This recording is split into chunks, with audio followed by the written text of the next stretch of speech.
Hello，大家好，歡迎嚟到高執色，我係陳小瑜。今期分享星馬風味嘅黑胡椒雞扒。要煮出佢嘅特色，就要有濃郁嘅黑胡椒味道。所以我用我哋馬來西亞砂拉越嘅特產黑胡椒，佢嘅香氣特別濃郁，特別醒胃。洗乾淨，然後風乾，用石中將佢磨成粉。比起攪拌機，咁樣做更加能夠保留佢好香嘅胡椒味同埋口感，令呢道菜更有突出嘅風味。跟住我哋醃兩塊已經起咗骨嘅雞髀，將佢攤平，然後喺雞髀界幾刀，俾佢煮嘅時候容易均勻受熱。準備好醃料：蠔油、生抽、胡椒粉、紹興酒、生粉，再加少少糖，然後將佢撈勻。切啲蒜片一齊放落去，令佢有啲蒜香味。醃雞髀之前，盡量將啲水分印乾，咁先至會入味。將啲醃料同埋雞髀撈勻，最後加少少嘅油鎖住佢嘅肉汁，最好就能夠醃過夜。如果唔係，至少都要3粒鐘。醃嘅同時，我哋去處理其他配菜啊。第一個配菜係 coleslaw， 中文叫做白菜沙律。需要嘅包菜同埋紅蘿蔔嘅比例係10:1。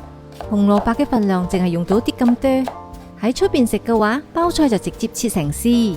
既然喺屋企做，就浸透同埋洗乾淨啦。一定要將水分瀝乾，如果唔係，沙律就好容易出水，好容易壞，放唔耐噶。將佢切成絲，揀一個大一啲嘅碗，方便撈。1湯匙糖，1茶匙黑胡椒，1湯匙酸甘汁，用檸檬汁或者白醋都得。主要要有啲酸，會好開胃噶。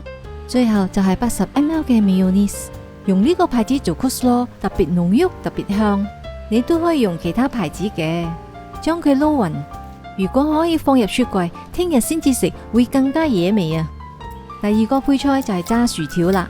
將粒薯仔切成條狀，撒啲鹽，用水浸佢半個鐘，去咗佢嘅澱粉，炸出嚟先至會脆。將水印乾。用180度嘅油溫慢慢炸，炸到佢變金黃色就將佢撈起。要個薯條脆，一定要翻炸多一次。第二次嘅油溫就一定要喺200度以上，放落去翻炸10秒8秒就要撈起。你可以睇到佢從黃色變到好靚嘅金黃色，撒啲鹽令佢更加惹味。配菜就 ready 啦，我哋可以開始煮啦。用半粒嘅洋蔥，然後將佢切成粒狀。2溪蒜頭，亦都將佢切成蒜粒。首先用30 gram 嘅無鹽牛油炒香啲洋蔥粒，炒到佢變半透明，就可以放埋個蒜粒落去。聞到有蒜香味啦，就可以放1湯匙嘅黑胡椒碎落去一齊炒。哇，好快就可以聞到胡椒粉嘅香味散發出嚟。再放2湯匙茄汁一齊炒香。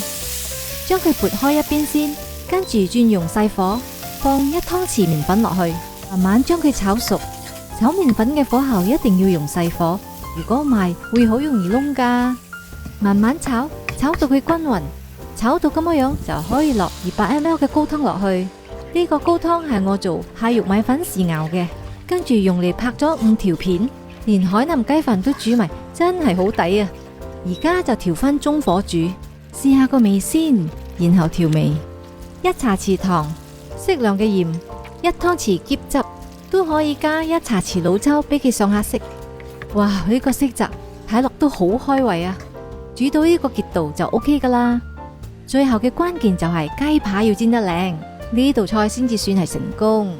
雞髀喺雪櫃攞出嚟，一定要攤到佢室溫先至可以煎，滴走多餘嘅汁。首先調到中火熱平底鑊。雞皮就向下放落去，雞皮受熱之後就會出雞油，用鑊鏟撳下佢，逼啲雞油出嚟。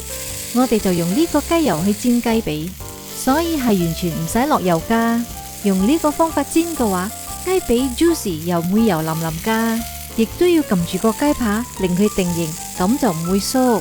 大概煎3分鐘，再將火力調高少少，將雞皮最後嘅油逼出嚟，令佢焦脆。咁就可以翻另外一邊啦。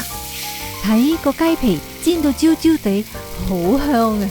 一樣咁用鑊鏟撳住，令雞肉更加好咁接觸到平底鑊。都有啲似鐵板燒，而家係中大火，咁樣煎雞肉嘅表面就可以鎖住佢嘅肉汁。呢一面都係煎4分鐘，睇外皮香口，內嫩多汁，但係又一啲都冇肥膩嘅感覺。將佢同其他嘅配菜放喺碟上邊，再淋埋個黑胡椒汁落去，呢度南洋風味嘅黑胡椒雞扒就完成啦。我經常分享南洋餸菜，subscribe 我 Go Job 6，一有新影片就會通知你噶啦。咁我們就下期再見，拜拜。